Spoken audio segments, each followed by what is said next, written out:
श्रीविष्णुस्तोत्रम्। ॐ नमो वासुदेवाय नमः संकर्षणाय च प्रद्युम्नाय निरुद्धाय नमो नारायणाय च नमोऽस्तु बहुरूपाय विश्वरूपाय वेधसे निर्गुणाय त्रयक्कर्याय शुचये शुक्लकर्मणे ॐ नमः पद्मनाभाय पद्मगर्भोद्भवाय च नमोऽस्तु पद्मवर्णाय पद्महस्ताय ते नमः ॐ नमः पुष्कराक्षाय सहस्राक्षाय मेढुसे नमः सहस्रपादाय सहस्रभुजमन्यवे ॐ नमोऽस्तु वराहाय वरदाय सुमेधसे वरिष्ठाय वरेण्याय शरण्याय अच्युताय च ॐ नमो बालरूपाय बालपद्मप्रभाय च बालार्कः सोमनेत्राय मुञ्जकेशाय धीमते केशवाय नमो नित्यं नमो नारायणाय च माधवाय वरिष्ठाय गोविन्दाय नमो नमः ॐ नमो विष्णवे नित्यमदेवाय वसुरेतसे मधुसूदनाय नमः शुद्धायांशुधराय च नमोऽनन्ताय सूक्ष्माय नमः श्रीवत्सधारिणे त्रिविक्रमाय च नमो दिव्यपीताम्बराय च सृष्टिकर्त्रे नमस्तुभ्यं गोप्त्रे धात्रे नमो नमः नमोऽस्तु गुणभूताय निर्गुणाय नमो नमः नमो वामनरूपाय नमो वामनकर्मणे नमो वामननेत्राय नमो वामनवाहिने नमो रम्याय पूज्याय नमस्तव्यक्तरूपिणे अप्ततर्क्याय शुद्धाय नमो भयहराय च संसारार्णव प्रोताय प्रशान्ताय स्वरूपिणे शिवाय सौम्यरूपाय रुद्रायोत्तारणाय च भवभङ्कृते चैव भवभोगप्रदाय च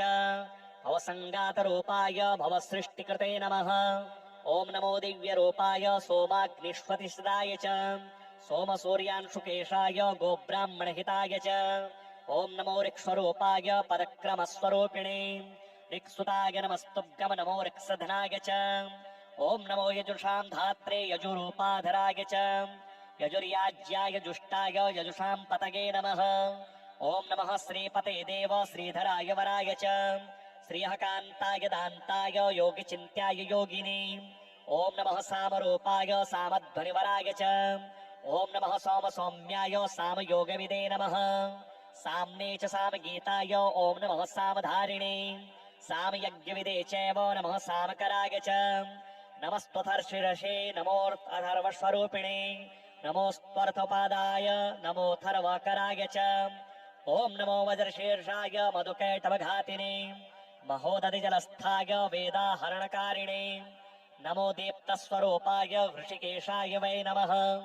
नमो भगवते तुभ्यं वासुदेवाय ते नमः नारायण नमस्तुभ्यं नमो लोकहिताय च ॐ नमो मोहनाशाय भवभङ्कराय च गतिप्रदाय च नमो नमो बन्धहराय च त्रिलोक्यतेजसां कर्त्रे नमस्तेजः स्वरूपिणे योगीश्वराय शुद्धाय रामायोत्तरणाय च सुखाय सुखनेत्राय नमः सुकृतधारिणे वासुदेवाय वन्द्याय वामदेवाय वै नमः देहिनां देहकर्त्रे च भेदभङ्कराय च देवेर्वान्दितदेहाय नमस्ते दिव्यमौलिने नमो वासनिवासाय वासव्यवहराय च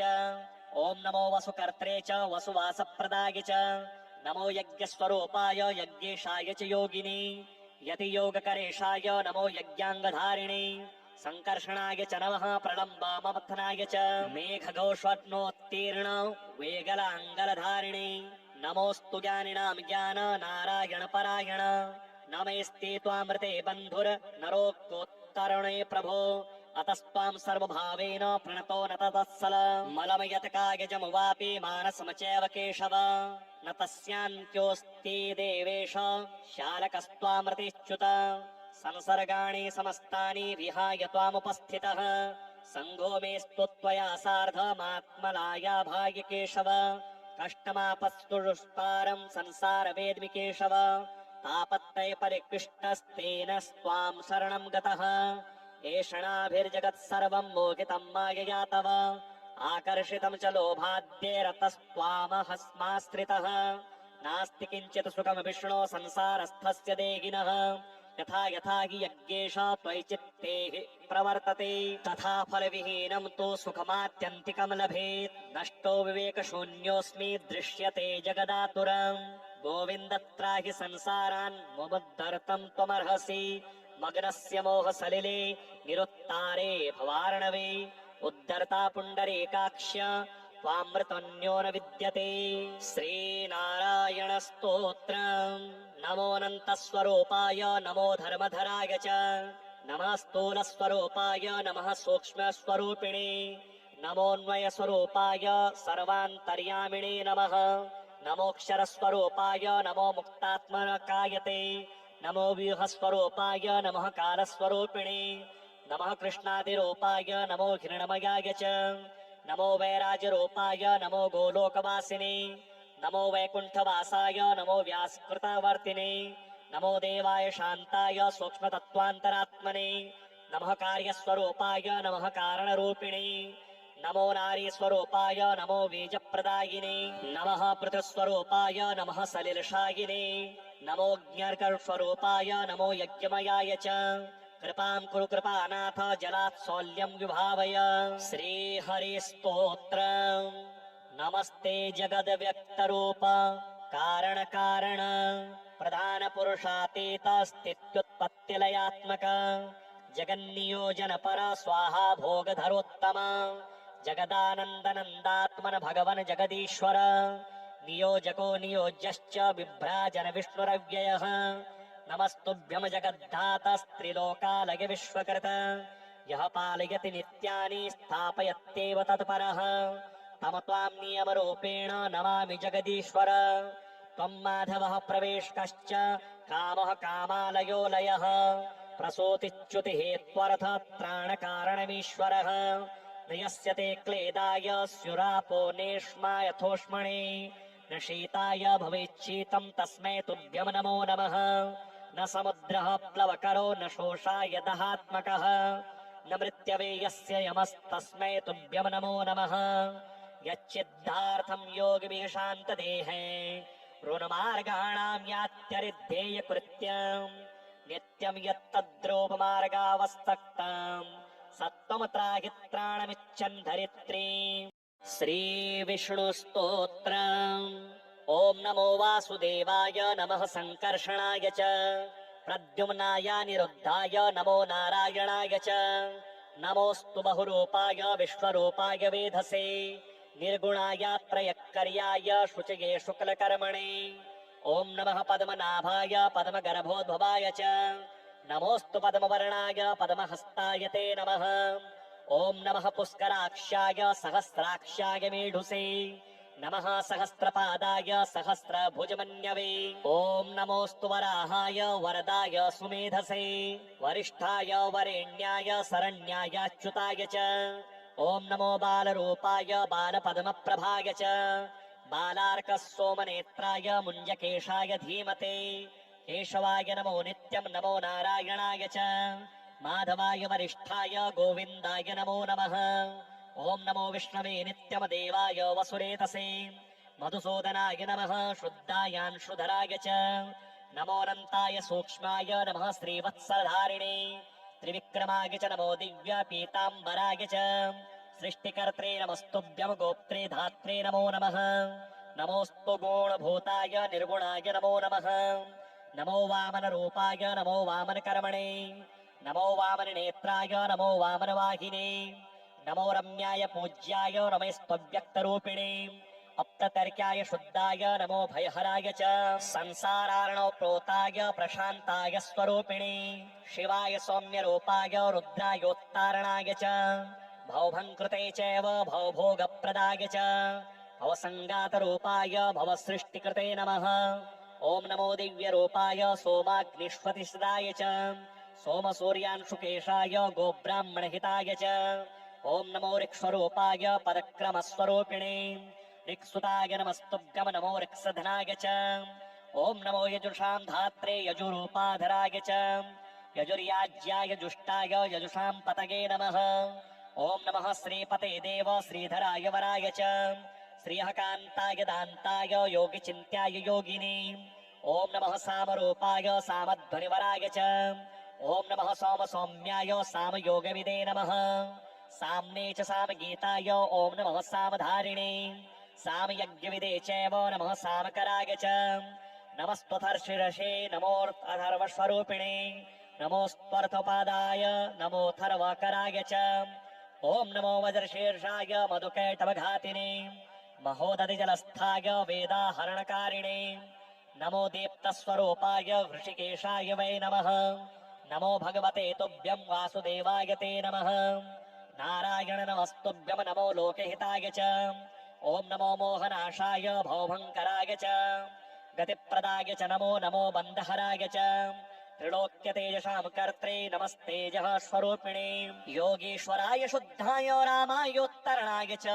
सुखाय सुखनेत्राय नमः सुकृतधारिणे वासुदेवाय वन्द्याय वामदेवाय वै नमः देहिनां देहकर्त्रे च भेदभङ्कराय च देवैर्वान्दितदेहाय नमस्ते दिव्यमौलिने नमो वासनिवासाय वासव्यवहराय च ओम नमो वसुकर्त्रे च वसुवासप्रदाय च नमो यज्ञस्वरूपाय यज्ञेशाय च योगिने यतियोगकरेशाय नमो यज्ञाङ्गधारिणे संकर्षणाय च नमः प्रलम्बमथनाय च मेघघोषोत्तीर्ण वेगलाङ्गलधारिणे नमोऽस्तु ज्ञानिनां ज्ञान नारायणपरायण नमस्ते त्वामृते बन्धुर नरोक्तोत्तरणे प्रभो अतस्त्वां सर्वभावेन प्रणतो न ततत्सल मलमयतकायजमुवापि मानसम चैव केशव न तस्यान्त्योऽस्ति देवेश शालकस्त्वामृतेच्युत संसर्गाणि समस्तानि विहाय त्वामुपस्थितः सङ्गो मेस्तु त्वया सार्धमात्मलाया भाग्य केशव कष्टमापस्तुष्पारं संसार वेद्मि केशव तापत्रय परिकृष्टस्तेन स्वां शरणं गतः एषणाभिर्जगत् सर्वं मोहितं मायया तव आकर्षितं च लोभाद्यैरतस्त्वामहस्माश्रितः नास्ति किञ्चित् सुखं विष्णो संसारस्थस्य देहिनः यथा यथा हि यज्ञेश त्वयि चित्ते प्रवर्तते तथा फलविहीनं तु सुखमात्यन्तिकं लभेत् नष्टो विवेकशून्योऽस्मि दृश्यते जगदातुरम् गोविन्द त्राहि संसारान् मुमुद्धर्तुं त्वमर्हसि मग्नस्य मोहसलिले निरुत्तारे भवार्णवे उद्धर्ता पुण्डरीकाक्ष्य त्वामृतन्यो न विद्यते श्रीनारायण स्तोत्रम् नमोऽनन्तस्वरूपाय नमो धर्मधराय च नमः स्थूलस्वरूपाय नमः सूक्ष्मस्वरूपिणे नमोऽन्वयस्वरूपाय सर्वान्तर्यामिणे नमः नमोऽक्षरस्वरूपाय नमो मुक्तात्मकायते नमो व्यूहस्वरूपाय नमः कालस्वरूपिणे नमः कृष्णादिरूपाय नमो हिरण्मयाय च नमो वैराजरूपाय नमो गोलोकवासिने नमो वैकुण्ठवासाय नमो व्यासकृतावर्तिने नमो देवाय शान्ताय सूक्ष्मतत्त्वान्तरात्मने नमः कार्यस्वरूपाय नमः कारणरूपिणे नमो नारीस्वरूपाय नमो बीजप्रदायिने नमः पृथुस्वरूपाय नमः सलिलशायिने नमो ज्ञर्कस्वरूपाय नमो यज्ञमयाय च कृपां कुरु कृपानाथ जलात् सौल्यं विभावय श्रीहरिस्तोत्रम् नमस्ते जगद्व्यक्तरूप कारण कारण प्रधान पुरुषातीतस्थित्युत्पत्तिलयात्मक जगन्नियोजन पर स्वाहा भोगधरोत्तम जगदानन्दनन्दात्मन भगवन् जगदीश्वर नियोजको नियोज्यश्च बिभ्राजन विष्णुरव्ययः नमस्तुभ्यं जगद्धातस्त्रिलोकालय विश्वकृत यः पालयति नित्यानि स्थापयत्येव तत्परः तम त्वां नियमरूपेण नमामि जगदीश्वर त्वं माधवः प्रवेशकश्च कामः कामालयो लयः प्रसूतिच्युतिः त्वरथ त्राणकारणमीश्वरः न यस्य ते क्लेदाय स्युरापो नेष्मा यथोष्मणे न शीताय भवेच्छीतं तस्मै तुभ्यं नमो नमः न समुद्रः प्लवकरो न शोषाय दहात्मकः न मृत्यवे यस्य यमस्तस्मै तुभ्यं नमो नमः यच्चिद्धार्थं योगिभिः शान्तदेहे ऋणमार्गाणां यात्यरिध्येयकृत्यम् नित्यं यत्तद्रोपमार्गावस्तक्तं सत्त्वं त्राहि त्राणमिच्छन् धरित्री